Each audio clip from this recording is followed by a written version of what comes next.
Amém, irmãos? Graça e paz. Gostaria de convidar os irmãos a estarem abrindo as suas Bíblias. 2 Pedro, capítulo 1, do versículo 16 ao versículo 21. Gostaria de pedir aos irmãos que podem, em reverência à leitura da palavra, ficarem de pé. 2 Pedro, capítulo 1, versículo 16 ao versículo 21.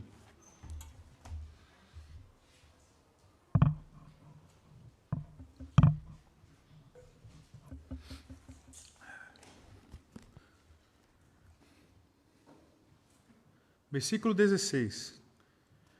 Porque não vos demos a conhecer o poder e a vinda do nosso Senhor Jesus Cristo segundo fábulas engenhosamente inventadas, mas nós mesmos fomos testemunhas oculares da sua majestade. Pois ele recebeu, da parte de Deus, Pai, honra e glória, quando pela glória excelsa lhe foi enviada a seguinte voz: Este é o meu Filho amado, a quem me comprazo. Ora, esta voz vinda do céu, nós a ouvimos quando estávamos com ele no Monte Santo. Temos assim tanta mais confirmada a palavra profética, e fazeis bem em atendê-la, como a uma candeia que brilha em um lugar tenebroso, até que o dia clareie e a estrela da alva nasça em vosso coração, sabendo primeiramente isto, que nenhuma profecia da Escritura provém de particular elucidação, porque nunca, jamais qualquer profecia foi dada por vontade humana. Entretanto, homens santos falaram da parte de Deus, movidos pelo Espírito Santo. Senhor, graças te damos pela tua santa palavra. Muito obrigado, Pai, nesse momento. Abra o nosso entendimento, Senhor. Abra os nossos corações para que nós possamos entender o seu evangelho. E que não apenas possamos entender, Pai, mas que nós possamos praticar, Pai. Nos dê a graça que nós precisamos, Senhor. No nome santo de Jesus que oramos. Amém. Os irmãos podem se assentar.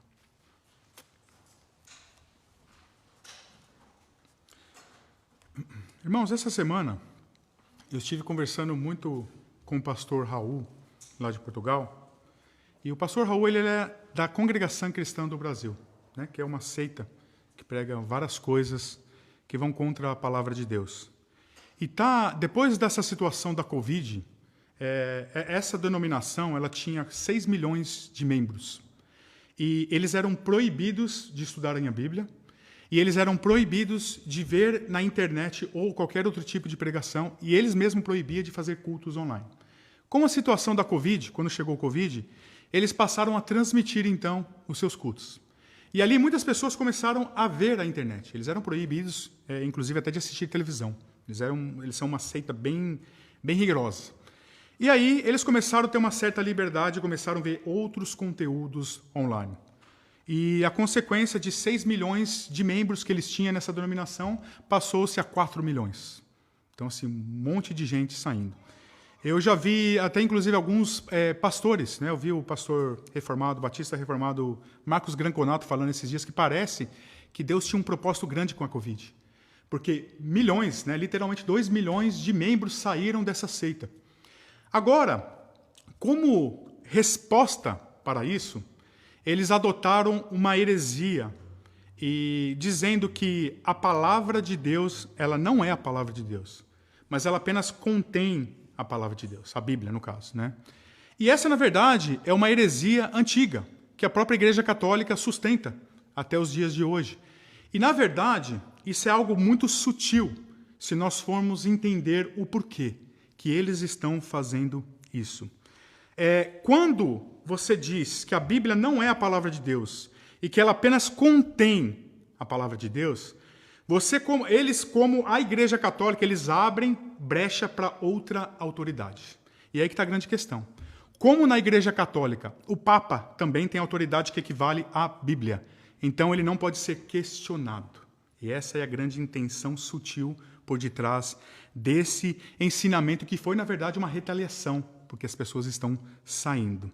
Eu quero ler um trecho aqui do Catecismo da Igreja Católica de 1994, 2 partes dele, para a gente entender um pouquinho o que se trata esse ensinamento, que é antigo, né?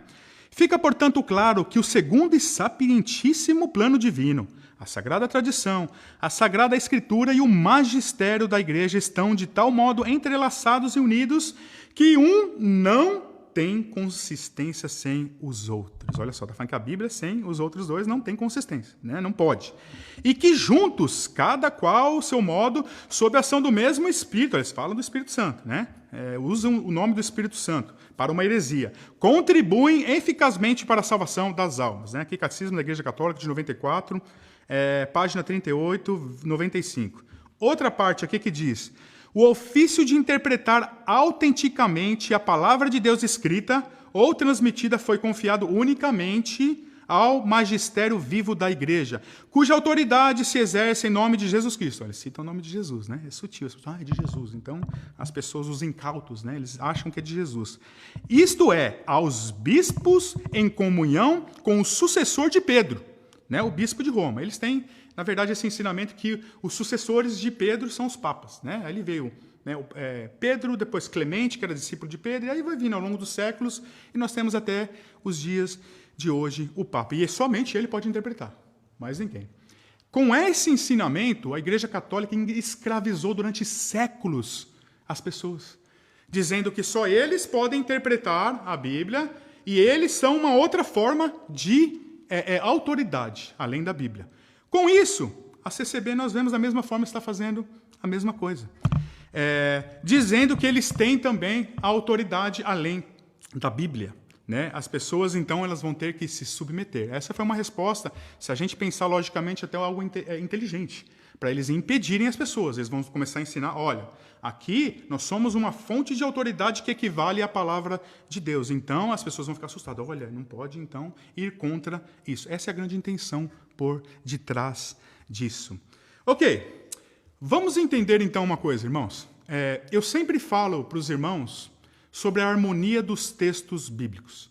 E isso é importante a gente entender. A Bíblia, ela nunca se contradiz. O que ela fala num lugar, ela não vai desmentir em outro lugar. Ela sempre segue a harmonia dos textos.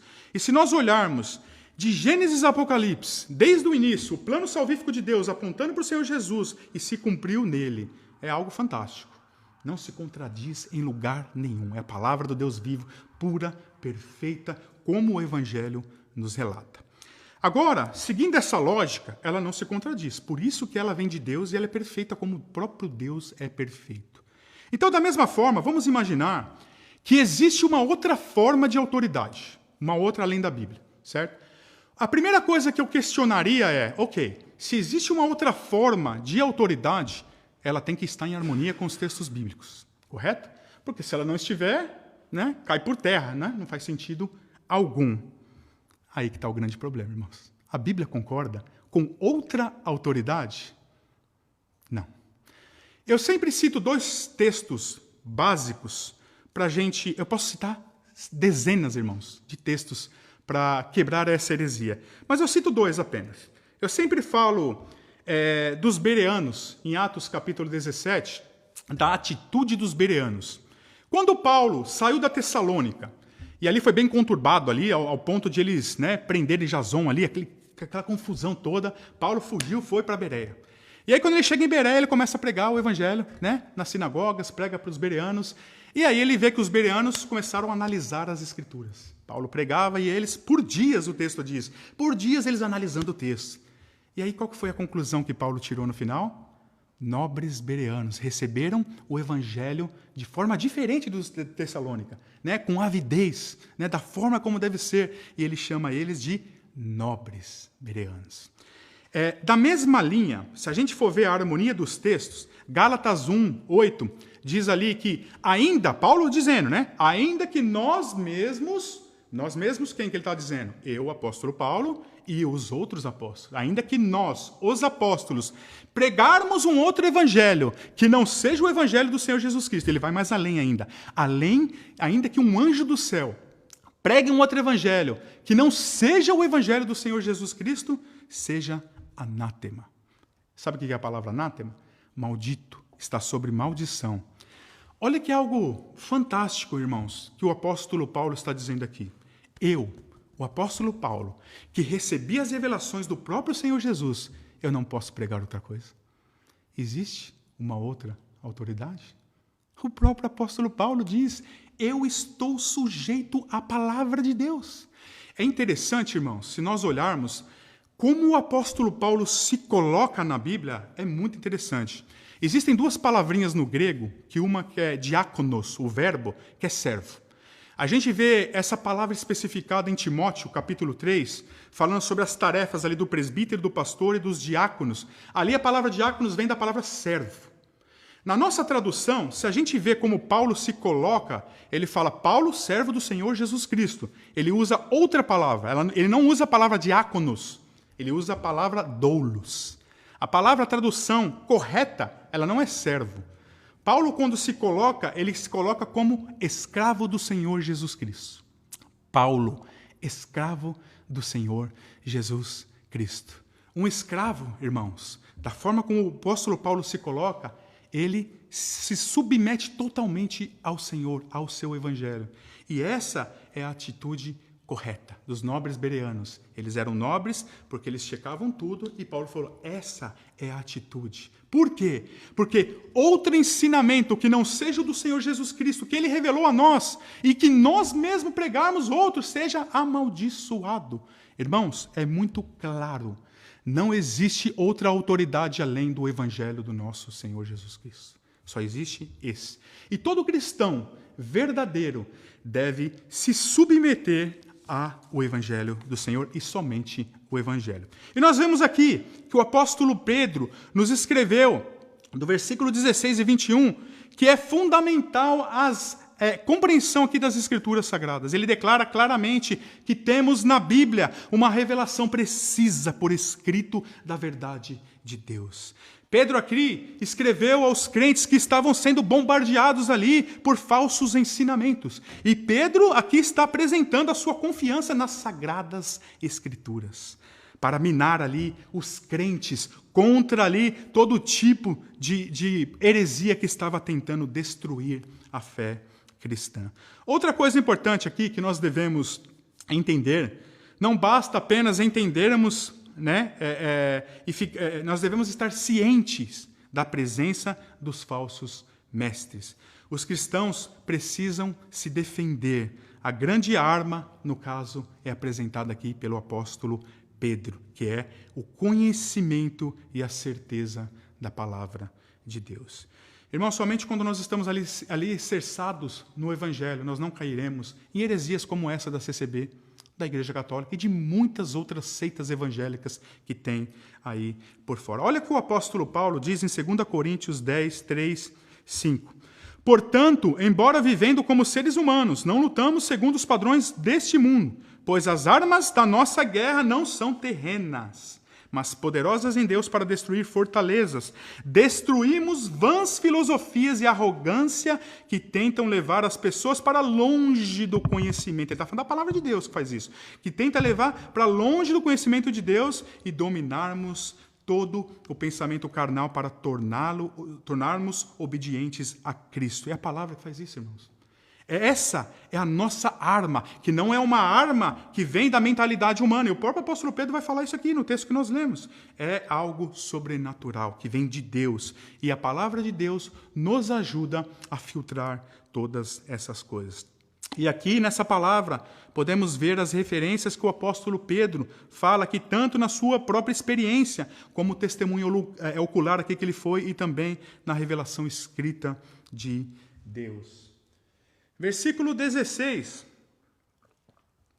Porque não vos demos a conhecer o poder e a vinda do nosso Senhor Jesus Cristo segundo fábulas engenhosamente inventadas, mas nós mesmos fomos testemunhas oculares de sua majestade. Pedro, ali ele foi testemunha, ele presenciou tudo aquilo. Eles receberam ali de forma sobrenatural a revelação e somente confiavam nessa revelação. Por isso que eles eram como escravos de Cristo. As pessoas, essa palavra, irmãos, ela soa um pouco estranha para os nossos dias. Quando fala, nossa, o apóstolo Paulo diz, eu sou escravo, né? Escravo é uma coisa feia, né? Mas na verdade, irmãos, nós só somos livres verdadeiramente quando nós somos escravos de Cristo. Somente assim, irmãos. Quando nós nos rendemos totalmente ao Senhor Jesus Cristo. Somente assim nós podemos ser realmente livres. A afirmação da abertura de Pedro responde à acusação ali dos seus críticos da época que diziam que ele ensinava mentiras. Falsos mestres ali religiosos que buscavam poder estavam dizendo que Pedro ensinava mentiras. Este era o contexto aqui. No entanto, Pedro refutou os seus acusadores dizendo que eles e seus companheiros apóstolos não seguiam a abordagem enganosa dos falsos mestres. Aqui, na nossa tradução, quando o apóstolo fala de fábulas inventadas, ele usa a palavra engenhosamente, né? Que decorre da palavra sofizo, né? Que é para ser sábio. E conota aqui ideias sofisticadas, aqui no caso, que eram sutilmente inventadas. A expressão também aqui se refere a qualquer coisa clandestina ou enganosa.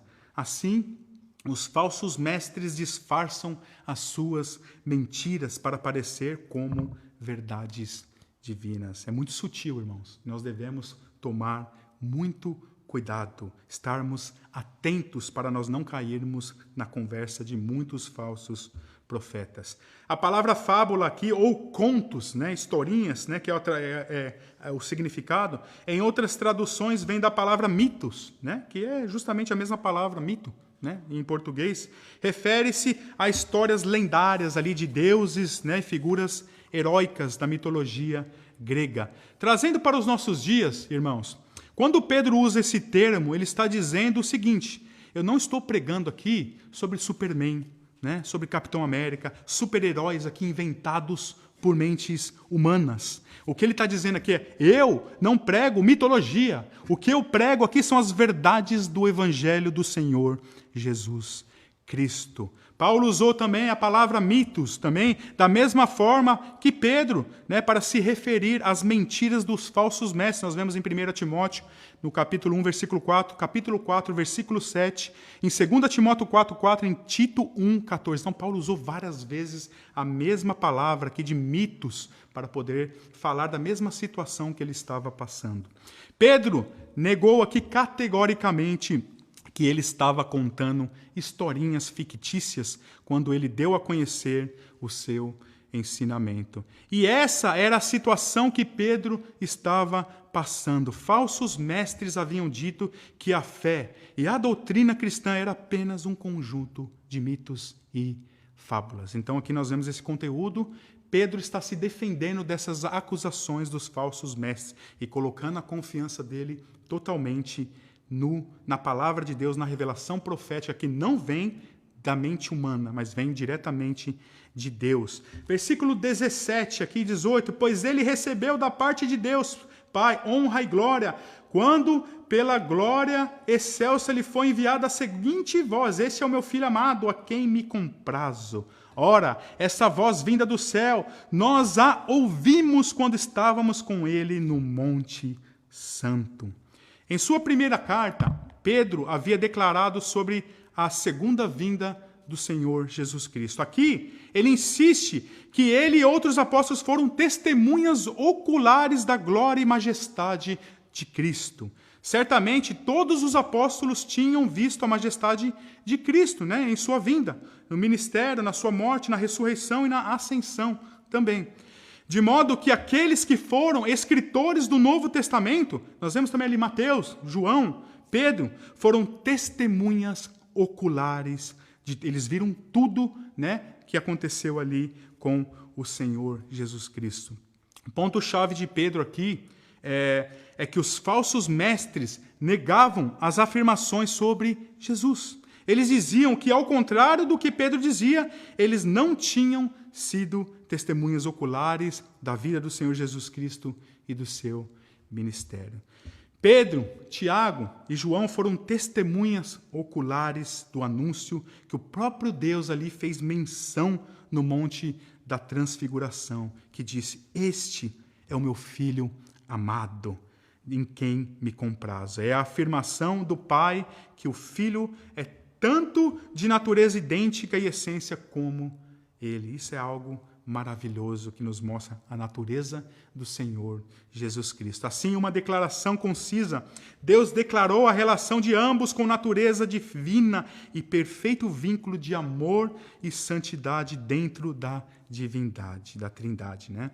E a sua satisfação com tudo que Jesus disse e que ele fez, porque ele foi perfeito em absolutamente tudo o que ele fez. E por implicação clara, o pronunciamento do Pai também confirmou o direito de Cristo de voltar novamente no momento ordenado, e Pedro, aqui nós vemos, foi confrontado por falsos mestres, tudo isso que ele tinha aprendido sobre o Senhor Jesus. Mas eles tinham sido testemunhas ali oculares, né? E tinham visto toda essa maravilha, né, no Monte da Transfiguração.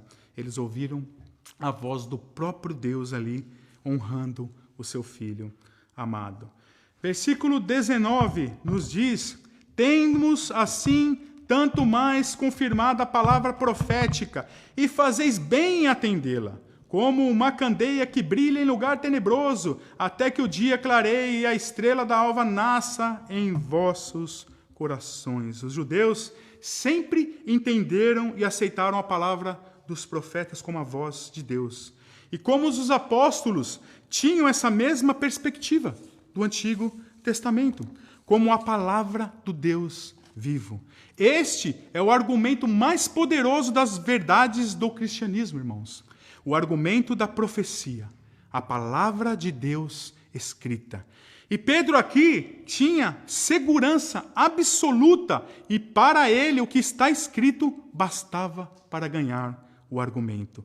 Pedro está dizendo aqui: se você não acredita em mim, vá para as Escrituras. A questão aqui não é que os profetas eram mais confiáveis do que o Evangelho, mas simplesmente de que os judeus não tinham nenhuma dúvida de que tudo que os profetas ensinaram vinham de Deus. Nós devemos entender isso. O próprio Senhor Jesus testificou sobre as Escrituras em João 5,39, dizendo: examinai as Escrituras, porque julgais ter nelas a vida eterna, e são elas que dão testemunho de mim. E enquanto o Senhor estava falando principalmente da Escritura do Antigo Testamento, as palavras não se limitavam a isso. O que nós mais vemos é Jesus e os apóstolos citarem o Velho Testamento.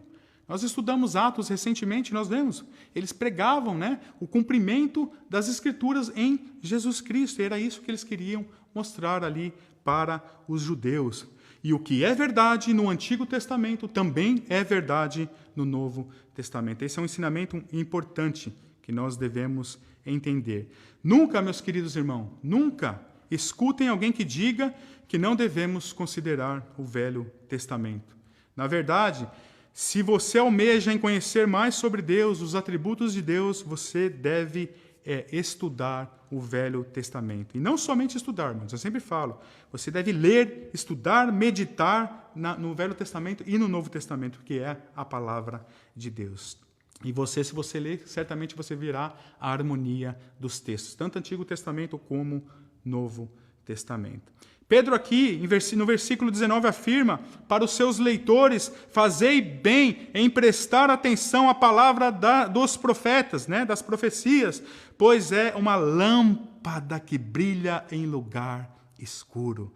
Que possamos todos, meus queridos irmãos, entender isso, que ela é uma lâmpada que nos guia para a luz. Eu sempre falo, irmãos, a palavra de Deus é tudo que nós temos, irmãos. Nós podemos ter bens, ter todas as coisas nesse mundo, mas a palavra do Deus vivo é o bem mais precioso que Deus nos deu.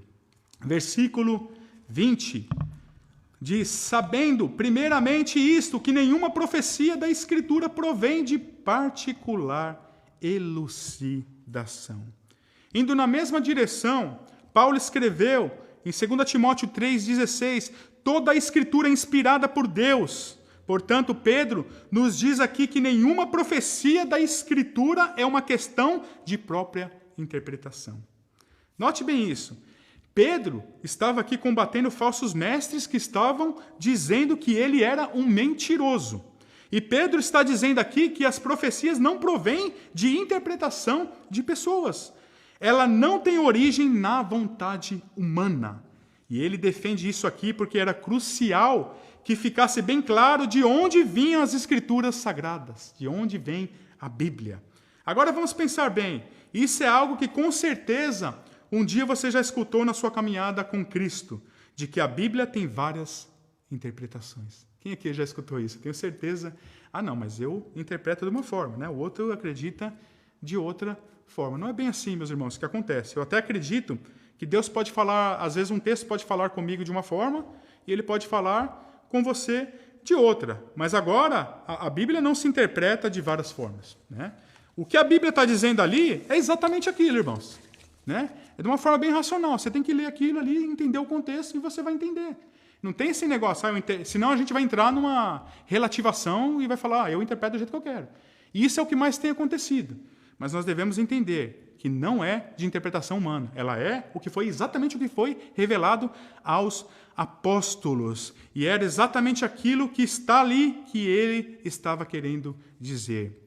Não existe isso de eu interpreto assim e o outro de outra forma, né? Devemos entender a Bíblia como ela é. Não caia nesse papo de que a Bíblia é um mistério, né? Tem muita gente que fala isso, não é mistério de Deus e fica toda aquela coisa e ninguém entende nada. A grande verdade, irmãos, quando a Bíblia fala de mistério, ela está falando de algo que ainda não tinha sido revelado. E o grande mistério que tinha da Bíblia, todas as profecias messiânicas, na verdade, elas apontavam para o Senhor Jesus, de forma que tudo se cumpriu nele.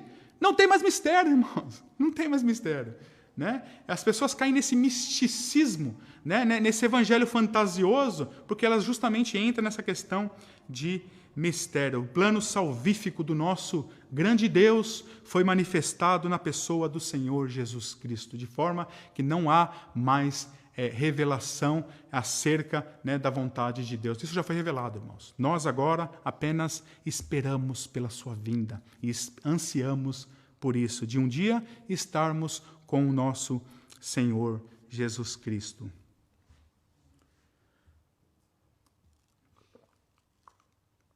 Versículo 21, aqui ele continua, né? Fala nesse sentido, porque nunca, jamais qualquer profecia foi dada por vontade humana. Entretanto, homens santos falaram da parte de Deus movidos pelo Espírito Santo. Homens falam das suas próprias convicções, a partir de suas próprias ideias. Mas a mensagem verdadeira de Deus nunca teve origem a partir da interpretação ou vontade humana. E no versículo 21 aqui, Pedro nos diz que a palavra de Deus sempre foi falada por homens santos, orientados pelo Espírito Santo.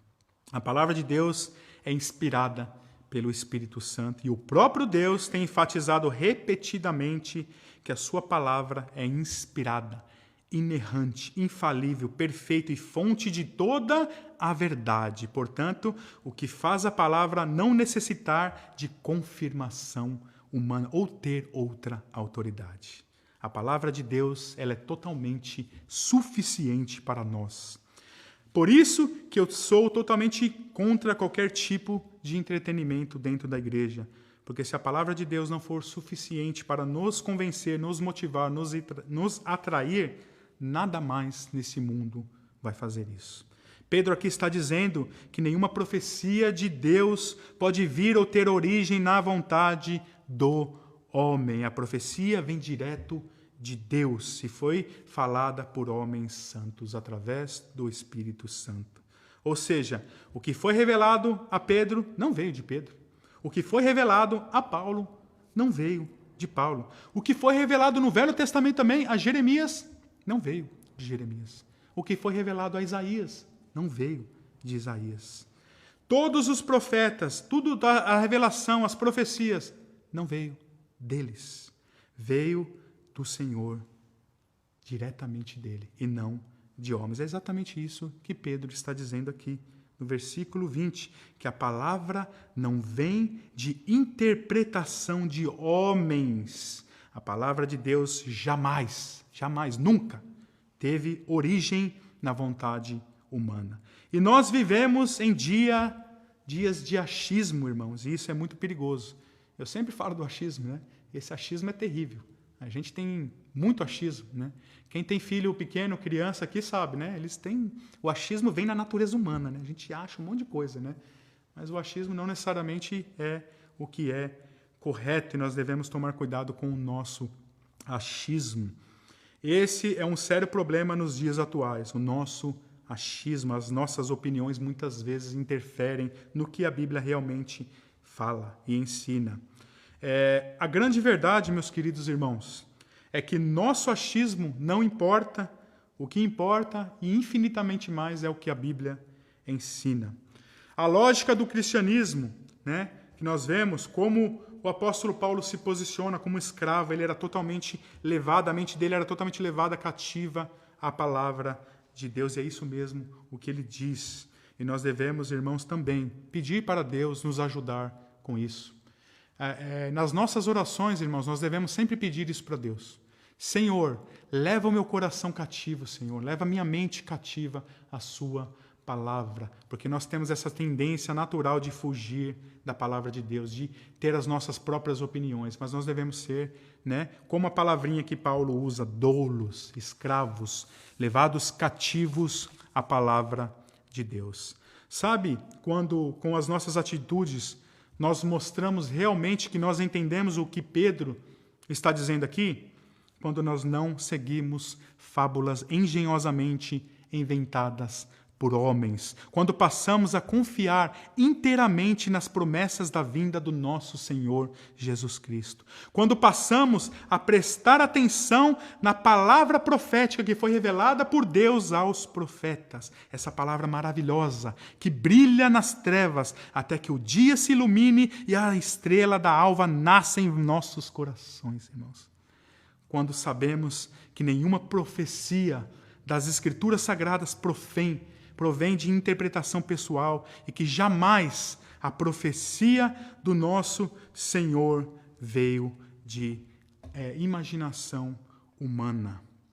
Quando nós pegamos a Bíblia e esvaziamos as nossas mentes de toda a doutrinação e de tudo que nós aprendemos ao longo das nossas vidas, de tudo que você aprendeu, de todo o nosso achismo. Aí você pega a sua Bíblia e toma essa decisão de fazer um check-up nas Escrituras e tudo, absolutamente tudo que não estiver de acordo, você decide mudar. Essa, irmãos, deve ser a nossa atitude, a atitude de todo cristão verdadeiro. Quando você decide fechar com a Bíblia, fechar, irmãos, com tudo que a Bíblia ensina acima de qualquer coisa nesse mundo passageiro. Quando tomamos essa decisão em nossas vidas, aí sim, com essa atitude, nós passamos a entender o propósito que Deus tem para as nossas vidas. Curve a sua cabeça.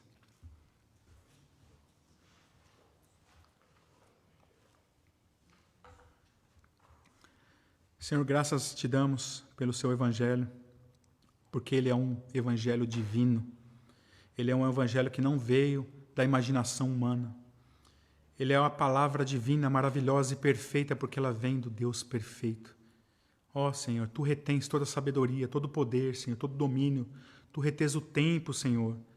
E por isso a tua palavra é tão perfeita quanto tu és perfeito, Senhor. Obrigado, Pai, porque nós temos a oportunidade, Senhor, de meditar nas Sagradas Escrituras. Leva, Senhor, as nossas mentes cativas, Pai, à tua palavra, Senhor, e nos ensina, Senhor, a seguir os teus santos mandamentos, Pai. Endireita, Paizinho querido, as nossas veredas. Nos ajude, Senhor, a ser santo como tu és santo, Pai. Ó, Pai, quão pequeninos nós somos, Pai, quão desesperadamente, Senhor, nós precisamos de ti, Senhor. Nos ajuda, Pai, porque nós não conseguimos sozinhos, Senhor. Precisamos, Senhor, de ti, Pai. E essa, Senhor, é a única coisa que nós afirmamos nessa noite, Pai. A nossa dependência em ti, Pai. Sê conosco, Pai, não porque nós merecemos, mas pela tua misericórdia, que nós oramos no nome santo de Jesus. Amém.